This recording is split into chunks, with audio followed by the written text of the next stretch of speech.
আর motorcycle রাস্তার উপর slip করে বেশ তার থেকে গাইজ আজকে আপনাদেরকে একটা লাইভ স্টোরি শেয়ার করব। আমি যে ভাইয়ের বাসায় ছিলাম ঝিনাইদহে এসে, ওই ভাই কিন্তু কিছুদিন আগে গুরুতর অ্যাক্সিডেন্ট করছিল। তো ভাইয়ের মুখ থেকে আমরা শুনবো যে আসলে কিভাবে সে অ্যাক্সিডেন্টটা করছিল। ভাই, আপনি কিভাবে অ্যাক্সিডেন্টটা করছিলেন একটু যদি দর্শকের জানাতেন।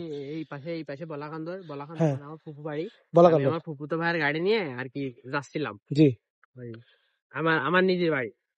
তো যাওয়ার সময় এই যে ভাই দেখতেছেন এই যে ব্যাগ না, হ্যাঁ, আমি এই দিকতে যখন আসি এই ব্যাগটা ধুয়ে যাওয়ার পরে তো এখানে অনেক গাছপালা ছিল, এখন আমি এই গাছপালা ছিল।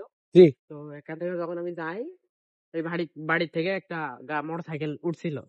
তো আমার গাড়ির স্পিড অনেক বেশি ছিল না, তো কাটা হয়েছে খেয়াল করিনি, আমি জানি না। তো বেশি ছিল না আমার মতে, কারণ তখন শীত পড়ছিল, এই নভেম্বর মাস।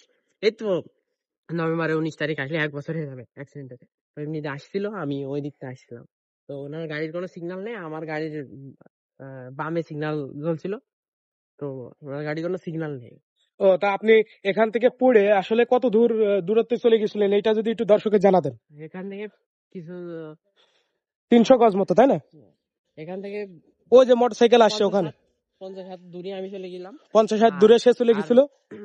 জি, 50 হাত দূরত্ব চলে গেছিল সে। আর মোটরসাইকেল রাস্তার পার থেকে ওই যে ওখান থেকে আমরা দেখাই, ওই যে ওখান থেকে মোটরসাইকেল এই যে এখানে এখানে এই যে সামনে এখানে ছিল মোটরসাইকেলটা।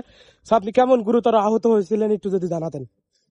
তো আমার বুকের বাম পাশের বুকের বাম পাশ এর হাড় ভেঙে গেছিল 4টে, বাম হাত ভেঙে গেছিল, একটা আঙুল ভাঙেছিল, আর বুকের একটা রিবস ভেঙে আর কি শিল।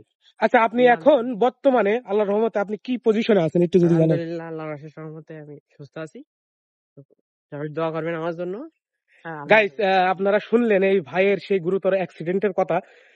সো আমি এর আগে যে ব্লগটা আপলোড করছি, ওই ব্লগে আপনারা হয়তো দেখেছেন যে আমি এই ভাইয়ের বাসায় ছিলাম ঝিনাইদহ আসার পরে। সো আমরা নেক্সট আমাদের যেখানে যাব সেখানে আপনাদের যশোরে আমি অবশ্যই যাব নেক্সট। যশোরে যারা এই ভিডিও দেখবেন অবশ্যই কমেন্টস করে জানাবেন। ধন্যবাদ সকলকে। আজকের মতো ব্লগটি এই পর্যন্তই।